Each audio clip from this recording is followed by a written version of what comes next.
Hi guys, in this video we're going to cover off on the completion of the CH 750 Cruzer Flaperon assemblies and revisit the horizontal stabiliser. I had a bit of a twist in that, but watch along and we sort out that issue.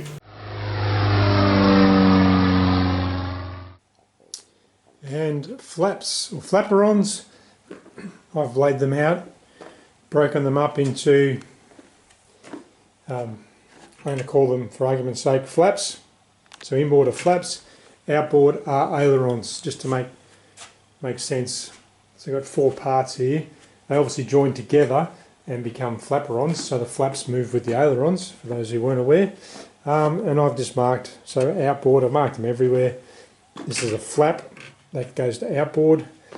This is the right hand flap, outboard, so they're mirror image at the moment, because there's some little idiosyncrasies, I guess. See the flange down this side, and then on the nose rib the flange is on the other side, on the inboard side, on both. I've gone through, here's my parts list. So I've deburred everything, put a coat of primer. It's actually stuck to the bench. Thin coat of primer, and so all my parts are prepped, ready to go. No real rush. And the wing skins, or the flaperon skins, stacked up over here, ready to go. So we'll get stuck into the inboard flaps, outboard ailerons, or flaperons. Flaperon assembly calls for some weights. So I just went out into the garden. Can't say I didn't do any gardening today. Grabbed some, I was heading down for some dirt, and then I thought, what weighs more, a pound of dirt or a pound of rocks, or a pound of rice? Have a think about that, which one will weigh more? So anyway, I filled up some bags full of rocks, and they will sit on the flaperons during construction to help them stay flat. Alright, so what do we got going on here tonight? Got the flaperons. Down there's, I've named them ailerons, so the two outboards, if you like, all prepped and primed. Big effort here is trying to keep everything clearly identified. So I've got the left hand flap, yeah, inboard, all clecoed up, or was clecoed up, just popped in the first row of rivets. Now the secondary rivets where the clecos were are going in. Might go into business making gravel bags. You can get these at gravelpit.com, $19.99. Bag of gravel. Makes a great little weight, keep it flat on the bench. So, yeah, flaperon, or the inboard left hand, that's the left hand flap, right hand flap, sort of doing them mirror image to each other. Keep on top of the orientation of all this stuff, and everything's working out well so far. Alright, beautiful day, sun's out, but the whole world's in lockdown. Well, here in Australia anyway, pretty much in lockdown, so we'll go in the shed, see what's going on. Cruisy sort of day, so we'll build the Cruzer. And we're cruising along nicely, the Aussie built Cruzer. So we've got the fin. I have to start working on some storage. Fin and rudder, that was done previously. Left the horn off so the fin stacks neatly. Working on the, well, there's the elevator and the stab. I'll pull that apart and go in the box today. And I'm doing the four flaperons, or flaps and ailerons. Doing them all together. And I'm just used the jig, with the wood to wrap the skin over, which seemed to work pretty well. Got my wife out here to help me. What's important with these is to, I've clecoed them together. There's a lot of tension there and twists. So now that I've got the skin under control, I'll get it flat. When I say twist, so I'll get that out just by undoing those clecos and redo it once I sandbag it down. but now that the skin's on, that's fine. Just get it under control. This one over here, I've got the tip installed. That's been riveted, and you can see that one's nice and flat. Get the rocking and rolling out of it. What I did notice on these tips, well, it's good bang for buck to get some reward for effort. So you get a nice airfoiled shape. Starts to look like an aeroplane relatively quickly. There are a lot of jobs where you spend a lot of time just deburring parts and not much seems to happen. There's my little offsider, hey Bazzy. And these hinge lugs, if you like, 26mm up. So I set those as per the plans. Went ahead, drilled them, had them all nice and square. The first Flaperon I did, I put the skin on. Then I realised I had A4s in there instead of A5 rivets.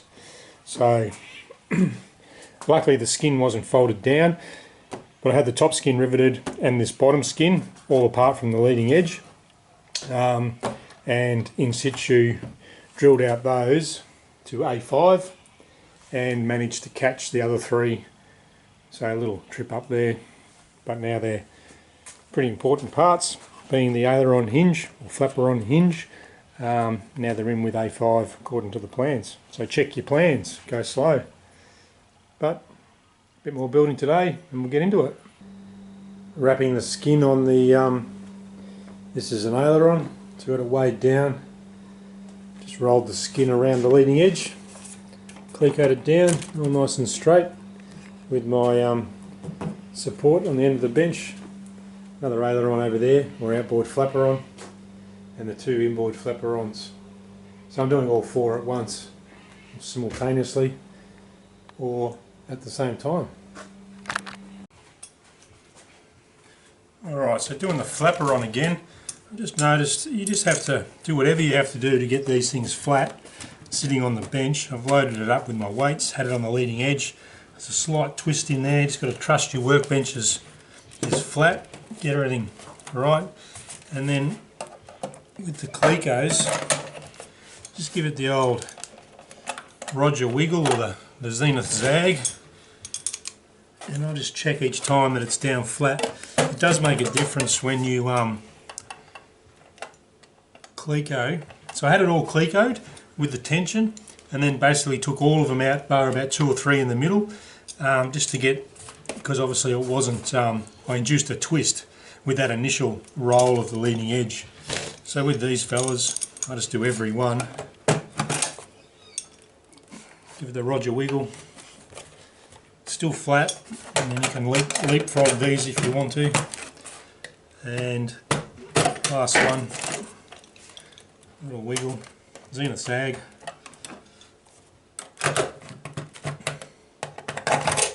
And the end result, nice, straight, flat, sitting down. You see with some of these other ones, a good example. It's got a slight rock, so we'll get that out when I reset the clecos. Some of both, just a minor, it's not quite flat. There's one that's finished. And we are rock solid, good to go flying. Obviously there's a bit of rock there because it's sitting on rivet heads, but that is as straight as you can get. And flaperon's complete, so a couple of minutes with the drill. Just knocked up a little frame just out of 2B1. The 4 flaperons will sit on that. At the moment I've got them up on the top shelf there. They're sort of laying on each other. So yeah, just seriously about 10-15 minutes, got a little frame. And the 4 flaperons complete, packed away, ready for some wing assembly. Morning guys. Well, I stuffed up, I guess. Just back on the horizontal stabiliser. I've packed away the elevator and the rudder. And while I was doing that, just cleaning everything up, going over 100% checks, I've finished the Flaperons. They're up on the shelf up there, they're fine. Flaperons are done.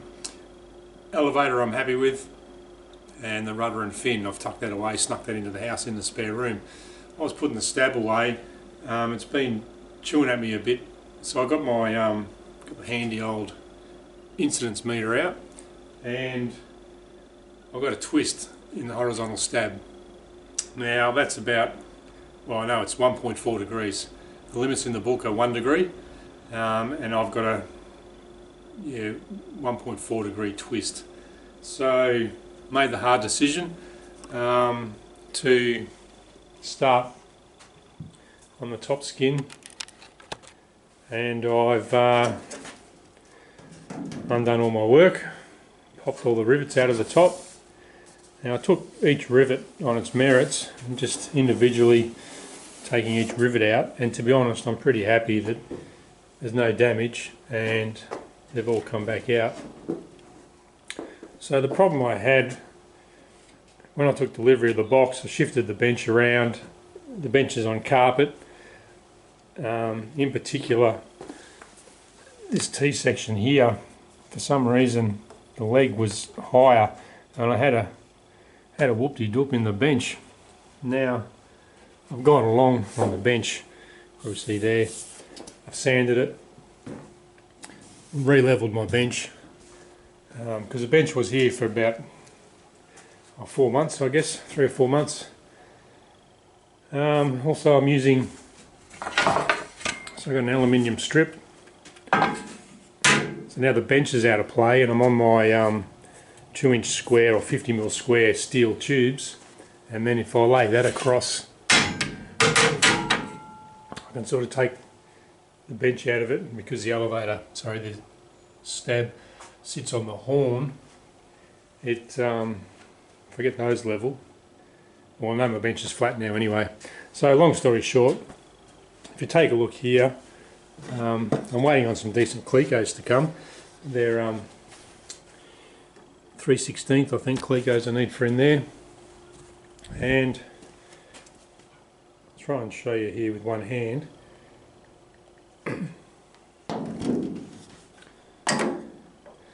Just a bit of 2B1 on there. This will be a rough one. Calibrate that to 0. Down at the other end, I will do it on the same plane if you like,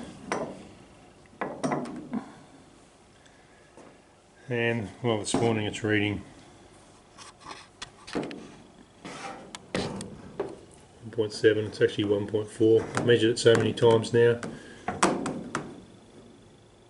but you get the idea. It's actually reading 1.7 there this morning with the skin undone. There you go, 1.3. So we ended up with a twist in the stab that I wasn't happy about, I guess. And what happens with that, you get these on the tips, when you line up the elevator, which is flat, I could adjust the tips to make it. But thinking ahead, I had to read through the incidence on the tailplane is 0 degrees plus nothing minus 1 degree. So it'd be near impossible to try and set up when I've got a 1.4 degree warp in there. So anyway, we've made the hard decision and I've pulled the top off, lesson learnt, and going to make the bloody thing straight.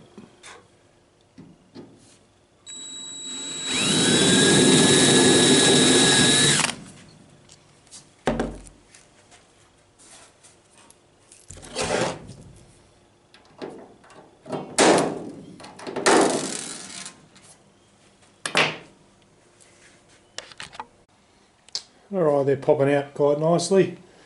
just whacked a Cleco in the back there. This is starting to, as I pull the rivets out, the skin's starting to pop. So I'm just using my, as far as tools go, I got my old faithful DeWalt drill. I've got the little double-ended drills, so always using a nice sharp drill bit. And one of the main tools I've been using a lot lately is the vacuum. Let's do about 10 rivets and then vacuum it all up. The vacuum's getting a lot of use lately, even before you close things up, etc.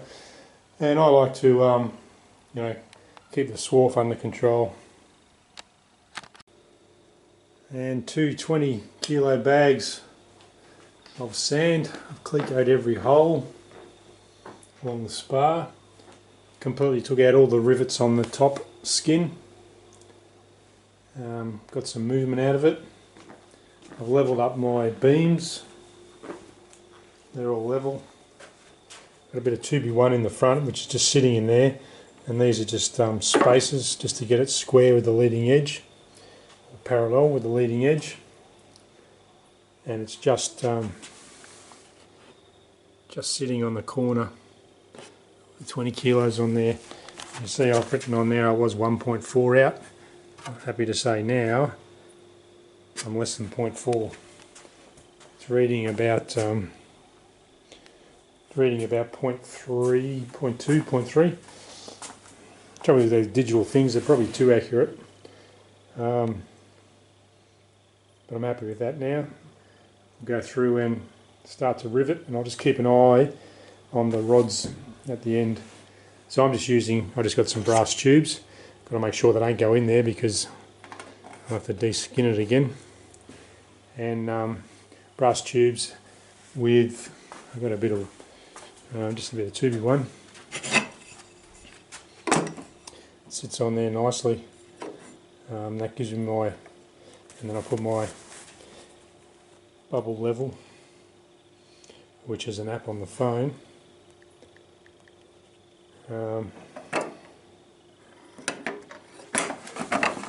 This is the setup I'm using at the moment, and then just calibrate it. Calibrate that to 0, and then check the other end. Okay, well, perfect. I got that within down to 0.2 of a degree now, so cost me about 4 hours work, I guess, 300 odd rivets. On 150 rivets on top of the skin, so I popped the top skin off, and then obviously that just gave me the one skin to be able to twist it. Luckily my daughter was playing with sand pits today, and had a couple of 20-kilo bags of cement, which helped me set it on there. Didn't drill any holes, re-Clecoed it, so I guess you can induce a twist even though it's match hole drilled, and just re-Clecoed. Well, in this case I took all the rivets out, re-Clecoed it, made sure it was flat, held it flat. What I did find out after reading ahead in the tip ribs, there's two looks like machining holes there. Once I found out they were the actual rigging marks, I just kept them within 0 degrees of each other as best I could. I think sometimes with those digital bloody spirit levels, a bit too accurate to be honest sometimes. But anyway, it's what's that, 2400 long, 8 feet, and I'm 0.2 of a degree out, so pretty happy with that. So now when it comes time to mount it to the fuselage, we won't have much trouble at all. Get it spot on there, and then hopefully the aeroplane will fly straight. And we'll wrap that one up there now, so thanks very much.